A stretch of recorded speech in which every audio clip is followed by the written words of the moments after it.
Assalamualaikum warahmatullahi wabarakatuh.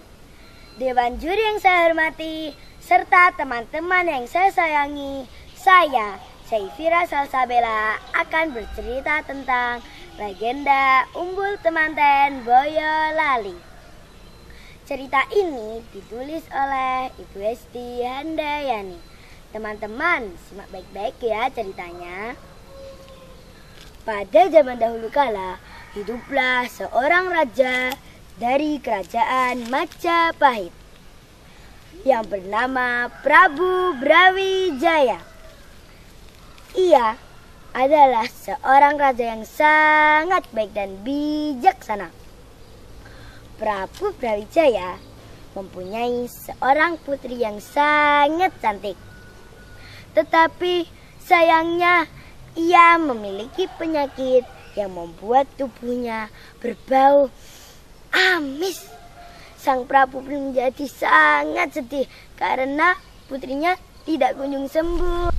Ayahanda Prabu, aku malu dengan penyakitku yang tidak kunjung sembuh ini.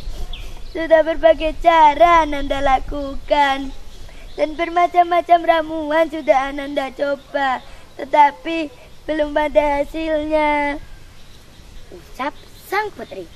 Prabu Brawijaya lalu merenung dan berpikir. Ia mencari cara untuk kesembuhan putrinya. Teman-teman, hari demi hari berlalu.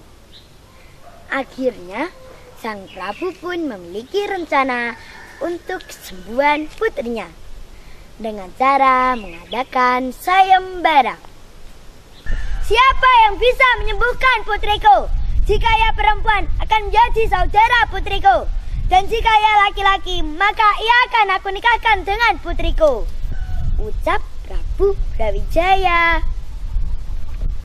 Mendengar berita tersebut, banyak para tabib yang datang untuk mengobati sang putri. Saling bergantian, para tabib dari berbagai penjuru negeri berusaha sekuat tenaga untuk mengobati sang putri. Setelah 1 bulan lamanya, akhirnya sang putri diberi kesembuhan. Prabu Brawijaya sangat bahagia sekali mengetahui hal itu. Namun, Prabu Brawijaya tersentak kaget. Ternyata yang berhasil menyembuhkan putrinya adalah seorang pendeta tua yang sangat rentan. Meski demikian, Prabu Brawijaya harus menepati janjinya. Apa yang ia ucapkan harus dilaksanakan. Teman-teman, meski dengan perasaan sedih, akhirnya sang putri pun menikah dengan pendeta tua yang telah menyembuhkannya itu. Namun, usai menikah, sang putri pun pergi dari istana. Para prajurit mengawasi sang putri dari kejauhan.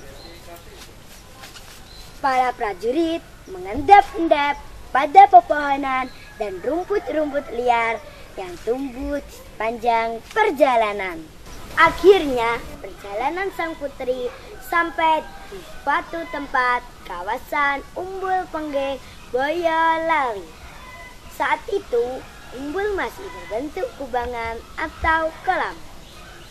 Sang putri yang merasa haus, lelah, dan kepanasan, ia pun tertarik dengan air bening di dalam kolam itu. Lalu, ia pun mendekati kolam itu. Segar sekali air di dalam kolam ini, kata sang putri. Lalu, ia pun menceburkan diri ke dalam kolam ini.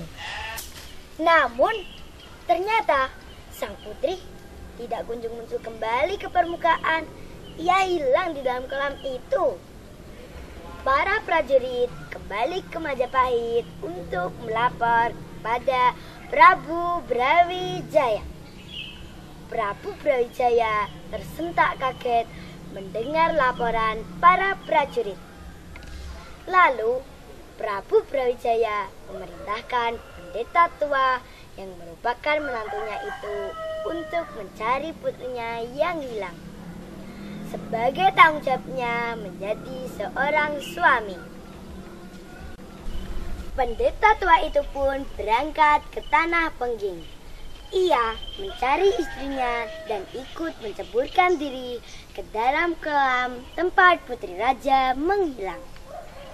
Namun, sama dengan sang putri, pendeta tua itu pun juga tidak kunjung muncul kembali ke permukaan. Para prajurit kembali melapor hilangnya suami putri raja. Prabu Brawijaya memerintahkan untuk membangun kolam mata air itu dengan benteng melingkar dan dinamai Umbul Temanten atau pengantin. Meski demikian, tidak ada mitos apapun di Umbul Temanten.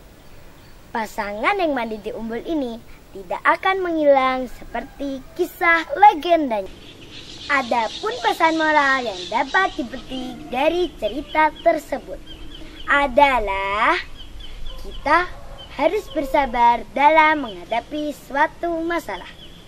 Kita tidak boleh berputus asa dan kita juga harus selalu menepati janji. Sekian dulu cerita saya. Besok lagi saya akan bercerita dengan cerita lainnya. Mau? Pasti mau dong. Wassalamualaikum warahmatullahi wabarakatuh. Dadah teman-teman.